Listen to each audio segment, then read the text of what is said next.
Dan satu lagi hilang, dan satu lagi hilang, satu lagi gudang Wildberries hancur. Ukraina terus saja meluncurkan drone-drone mereka dan tidak ada yang bisa menghentikan mereka untuk melenyapkan hal-hal yang tak tergantikan. Tentu saja gudang bisa dibangun kembali, tapi apakah kepercayaan pada Wildberries? Apakah miliaran dolar yang hilang dari perusahaan dan pelanggannya bisa digantikan? Tidak, semua itu tidak akan kembali. Dan kita bisa mengatakan hal yang sama untuk semua yang ada di dalam gudang. Sebuah bola api raksasa baru saja melahap fasilitas Wildberries lainnya. Dan masalah perusahaan yang berpura-pura tidak terlibat dalam invasi Putin terus bermunculan. Pada akhir tahun 2025, Wildberries yang merupakan platform e-commerce mirip dengan Amazon membuka fasilitas baru di wilayah Voronezh.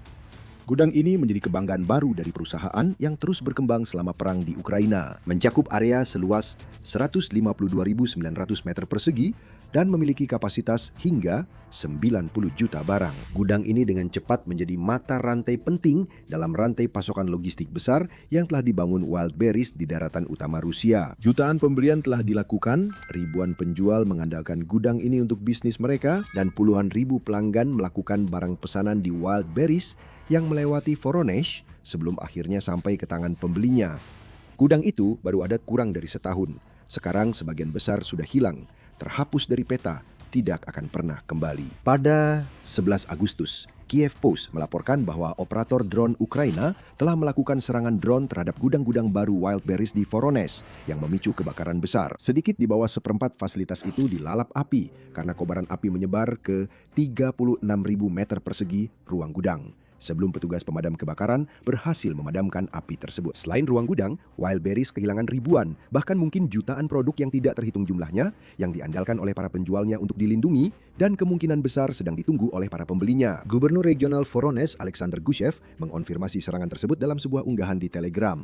Ya, kurang lebih begitu. Mengumumkan bahwa Ukraina telah meluncurkan gelombang 15 drone ke oblast di luar negeri, Gusev berusaha sebisa mungkin untuk tetap samar-samar, kemungkinan dalam upaya putus asa untuk menyembunyikan fakta bahwa Ukraina kembali berhasil melakukan serangan terhadap versi Amazon milik Rusia. Jatuhan puing-puing UAV menyebabkan kebakaran di dua gudang milik sebuah perusahaan besar. Di salah satu fasilitas, api berhasil dikendalikan di area seluas 16.000 meter persegi. Sementara petugas pemadam kebakaran sedang berjuang memadamkan api yang melanda area seluas 20.000 meter persegi. Di fasilitas lainnya, ungkap Gusev, itu adalah detail yang menarik. Tampaknya kebakaran di fasilitas Wildberries Voronezh terjadi di dua lokasi, yang menunjukkan bahwa setidaknya 2 drone Ukraina berhasil menembus pertahanan udara Rusia. Itu sangat memalukan. Ini memberitahu kita bahwa pertahanan apapun yang mungkin ada di Voronezh tidak mampu melindungi seluruh gudang. Dan sebelum kita lupa, Gusev menyampaikan alasan lama yang sudah biasa, alasan favorit Rusia. Bukan drone Ukraina yang menyebabkan kerusakan itu. Itu adalah puing-puing dari drone tersebut yang kebetulan jatuh tepat di tempat yang diinginkan Ukraina setelah pertahanan udara Rusia yang heroik menembak jatuh mereka. Tentu saja, itu omong kosong belaka. Tidak akan ada kebakaran sebesar 6 lapangan sepak bola hanya karena beberapa potongan puing drone. Kebakaran sebesar itu terjadi ketika drone mengenai sasaran secara langsung, melepaskan ledakan dahsyatnya ke seluruh target. Selain gagal memberikan penghargaan yang layak untuk drone Ukraina, Gusev juga mencoba menutupi target dengan hanya menyebutkan 2 gudang secara samar, bukan Wildberries. Upaya penyembunyian apapun yang dilakukan tidak bertahan lama. Baik Ukraina maupun Wildberries sendiri telah mengonfirmasi bahwa fasilitas Wildberries Voronezh memang menjadi korban terbaru dari sanksi jarak jauh Ukraina. Fasilitas logistik perusahaan di wilayah Voronezh telah dikosongkan sesuai dengan persyaratan keselamatan, kata Wildberries dalam pernyataan pers resmi yang dipublikasikan di Telegram. Evakuasi tidak diperlukan kecuali gudang Anda sedang terbakar. Wildberries kemudian mengonfirmasi bahwa petugas pemadam kebakaran sudah berada di lokasi, dan mereka mengklaim bahwa sebagian besar barang yang disimpan di fasilitas Voronezh tidak rusak. Kami rasa itu memang benar secara teknis. Ukraina menghancurkan sekitar 25% fasilitas tersebut. Jadi, 75% barangnya selamat karena tidak terkena. Sisanya terbakar. Dan jika kita mengenal Ukraina, sepertinya serangan lanjutan akan datang untuk menghancurkan lebih banyak lagi. Komandan pasukan sistem tak berawak Ukraina, Robert Brovdi, tampak lebih bersemangat saat ia mengonfirmasi bahwa Ukraina telah beraksi ala DJ Khalid dan mencetak satu lagi. Paket terakhir sudah meninggalkan obrolan. Ironi nasib kepala logistik SVO, pasir kinetik yang sangat mudah terbakar, dikirimkan sebagai paket terakhir oleh burung Ukraina pecinta kebebasan ke pusat logistik baru Wildberries di Voronezh. Itu hangus saat sedang beroperasi, ujar Brovdi. Dia memang pandai merangkai kata-kata. Dan jika masih ada keraguan setelah semua itu, semuanya langsung terjawab ketika rekaman mulai bermunculan. Api dan kepulan asap besar terekam dalam beberapa video yang memperlihatkan besarnya serangan Ukraina. Silanova Plus bahkan memiliki sebuah video dengan rekaman dari berbagai sudut memperlihatkan kebakaran besar yang berlangsung sepanjang malam. Kami akan mengatakannya lagi, itu tidak terjadi karena puing-puing drone, Gusev. Tidak ada yang percaya kebohongan Rusia soal itu. Ukraina memetik buah berliar satu persatu, dan mereka berhasil melakukan serangan besar pada malam 10 Agustus hingga 11 Agustus. Menurut Kiev Post, Rusia menghabiskan $120 juta untuk membangun fasilitas Voronezh tersebut. Jika seperempat dari fasilitas itu baru saja terbakar, itu berarti butuh biaya sekitar $30 juta untuk memperbaikinya dan membuatnya beroperasi kembali. Tidak ideal untuk perusahaan yang sudah kehilangan miliaran dolar akibat serangan Ukraina yang akan kita bahas sebentar lagi. Pertama, dan seperti yang mungkin sudah Anda duga, Ukraina tidak berhenti hanya pada satu gudang Wildberries saja. Saat ini jarang sekali Ukraina melakukan serangan tunggal. Brovdi melaporkan bahwa pasukan sistem tak berawak mengirimkan drone ke 43 target berbeda sepanjang malam. Di antara target tersebut ada sistem pertahanan udara Buk M3 yang kehancurannya membuka celah lain yang bisa dimanfaatkan drone Ukraina di masa depan. Ukraina juga menghancurkan pusat energi di Bediansk dan Mariupol. Brovdi menyatakan bersama dengan kapal kargo kering yang digunakan oleh armada bayangan Rusia yang beroperasi di Laut Hitam. Fasilitas militer dan energi juga diserang di Crimea, melanjutkan kampanye Ukraina untuk mengisolasi semenanjung tersebut. Dan ada satu hal lagi. Satu lagi kilang minyak Rusia diserang oleh drone Ukraina. Saat gudang Wildberries di Voronezh terbakar, hal yang sama juga terjadi di Orsk Nefteyork Synthes di wilayah Orenburg, Rusia.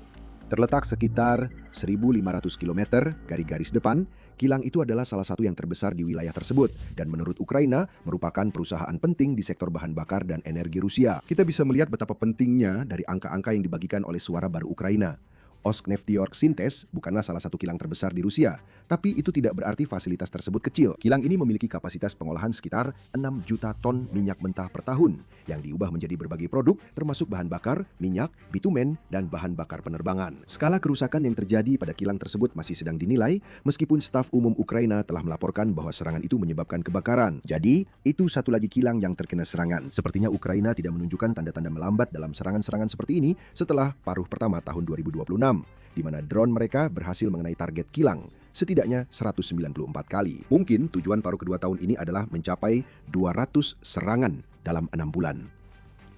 Dan Nefteyork Synthes hanyalah korban lainnya. Tetap saja, satu gudang Wildberries lagi yang hangus jadi abu adalah berita utama dari serangan malam itu.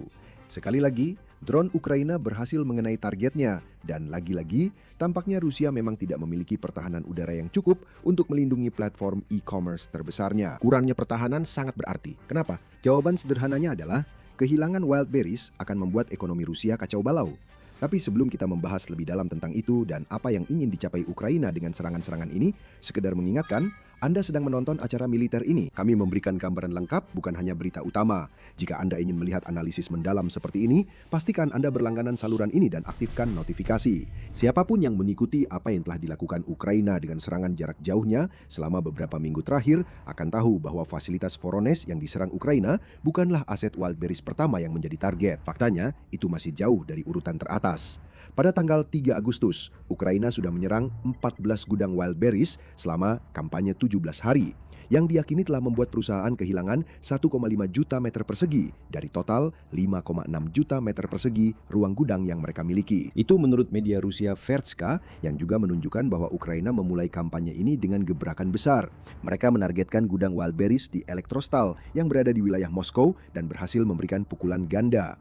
Tidak hanya fasilitas seluas 250.000 meter persegi itu terbakar habis, tetapi Ukraina juga mengirimkan pesan kepada Putin bahwa drone mereka dapat melakukan serangan bahkan di wilayah Rusia yang paling dijaga ketat sekalipun. Serangan-serangan lain pun menyusul. Dalam 8 diantaranya, Ukraina menyerang gudang-gudang yang luasnya lebih dari 100.000 meter persegi, termasuk fasilitas di Vladimir, Ryazan, Samara, Penza, Tambov, Stavropol, Krasnodar, dan Saint Petersburg. Sekarang Anda bisa menambahkan Voronezh ke dalam daftar. Ukraina juga telah menyerang 5 gudang Wildberries yang lebih kecil hingga tanggal 3 Agustus. Menunjukkan kepada perusahaan bahwa Ukraina tak akan segan menyerang fasilitas-fasilitas yang tampaknya kurang penting yang mereka kelola. Serangan bahkan sudah pernah dicoba di Voronezh, meskipun drone Ukraina hanya berhasil merusak atap. Kali ini Ukraina memastikan serangan kali ini benar-benar berdampak. Kerugian finansial dari serangkaian serangan ini sangat besar. Menurut The Bell, kerugian akibat penghancuran gudang-gudang sudah diperkirakan lebih dari $3 miliar dan jumlahnya terus bertambah sejak itu. Para penjual menanggung beban terbesar dari kerugian ini, meskipun Wildberries jelas kehilangan bagian yang didapat dari setiap penjualan produk ketika produk-produk tersebut hangus terbakar. The Bell mengatakan bahwa Wildberries menjual sekitar 10% barang dagangannya secara langsung, sementara 90% sisanya dibeli oleh vendor yang kemudian menjualnya kepada konsumen melalui platform Wildberries. Para vendor tersebut tidak terlalu berhasil mendapatkan kembali uang mereka dari Wildberries.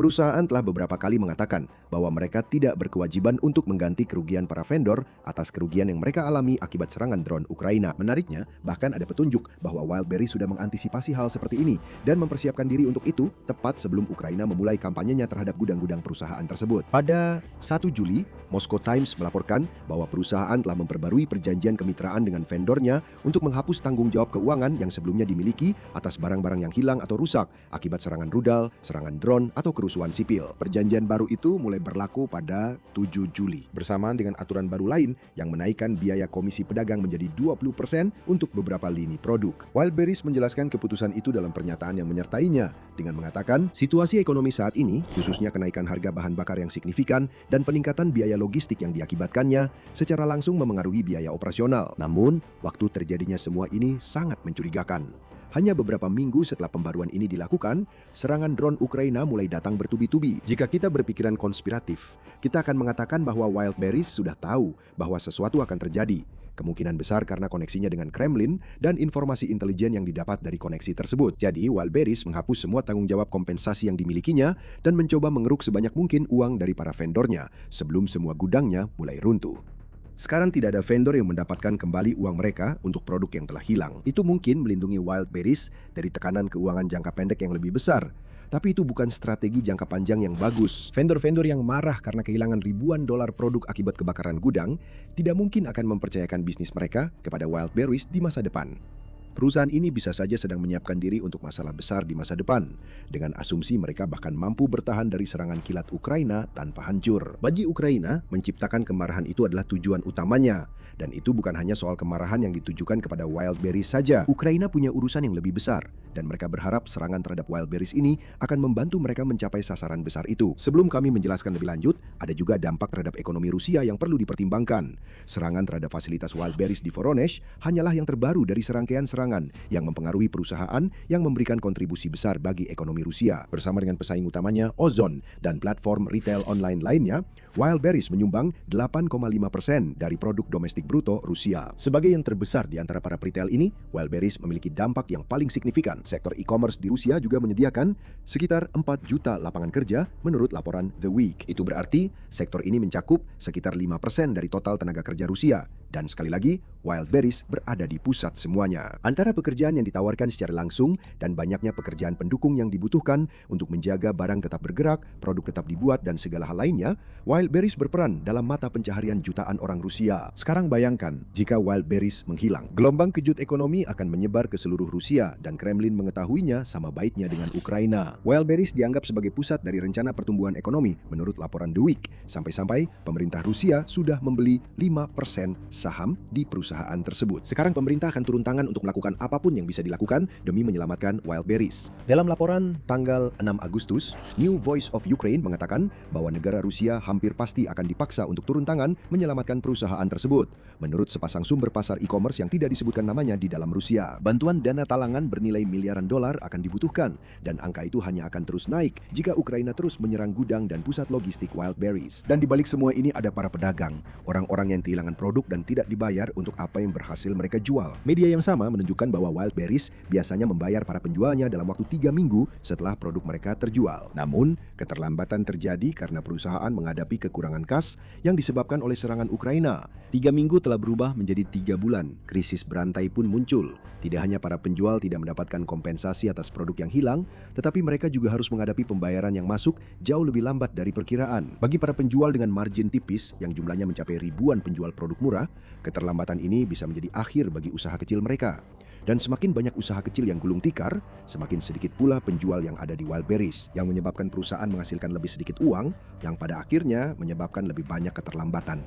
Ini adalah siklus ganas yang disebabkan oleh Ukraina, Dan tampaknya bahkan bailout pun tidak akan bisa menyelamatkan perusahaan saat ini. Bagaimanapun juga, Ukraina selalu membangun lebih banyak drone dan masih akan ada banyak lagi yang menunggu dengan kunjungan ke lebih banyak gudang Wildberries yang sudah dijadwalkan. Jika Anda bertanya-tanya bagaimana Ukraina membenarkan serangannya terhadap apa yang seharusnya menjadi perusahaan sipil, penderitaan ekonomi ini adalah bagian besar dari alasannya. Selain itu, ada juga persoalan besar bahwa Wildberries menjual komponen drone dan perlengkapan militer. Sampai-sampai mereka bahkan memiliki tag produk khusus untuk perlengkapan yang ditujukan bagi tentara yang ikut serta dalam operasi militer khusus Putin. Perusahaan ini jauh dari kata tidak bersalah dalam perang Ukraina. Perusahaan ini turut berperan dalam memungkinkan terjadinya perang tersebut melalui barang-barang yang dijualnya dan uang yang disalurkan ke kas perang Putin. Tapi masalah sebenarnya bagi Rusia adalah ini. Ukraina membuat rakyat Rusia merasakan konsekuensi dari perang yang dimulai oleh pemimpin mereka dengan cara yang tidak pernah diduga siapapun. Ternyata ini menjadi tolok ukur yang peka terhadap kenyamanan populasi Rusia yang sangat besar.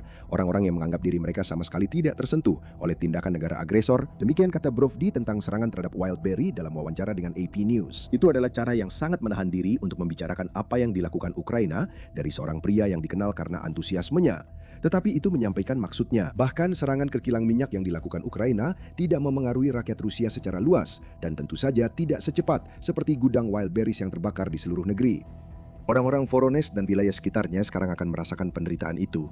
Sama seperti mereka yang bergantung pada lebih dari selusin gudang yang sudah diserang Ukraina juga merasakannya.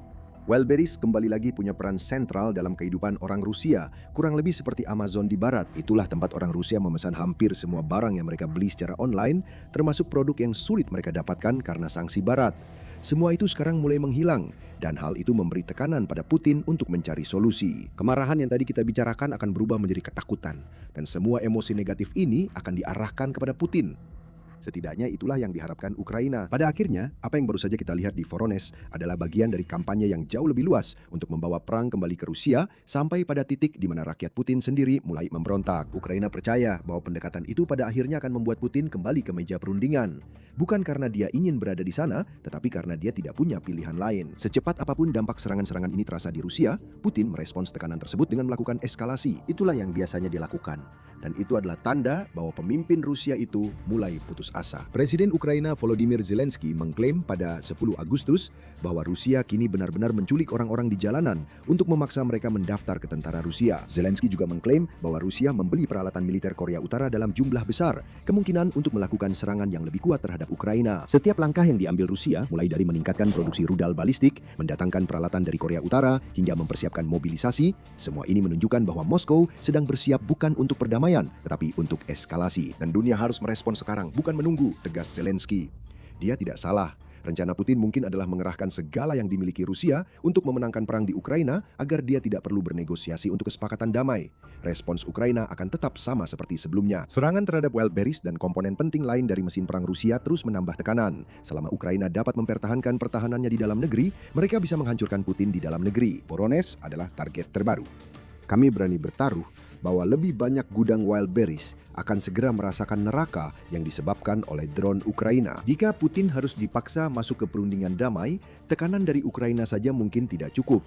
Bantuan dari sekutu Ukraina sangat dibutuhkan. Dan di Amerika Serikat, Ukraina memiliki sekutu yang baru saja mengambil langkah besar untuk memberikan tekanan tersebut. Amerika baru saja melakukan satu hal yang paling ditakuti Rusia, dan kamu bisa mengetahui apa itu dengan menonton video kami. Tapi sebelum kamu pergi, jangan lupa untuk berlangganan acara militer agar kamu tidak ketinggalan analisis kami tentang serangan terbaru Ukraina ke wilayah Rusia. Dan terima kasih sudah menonton.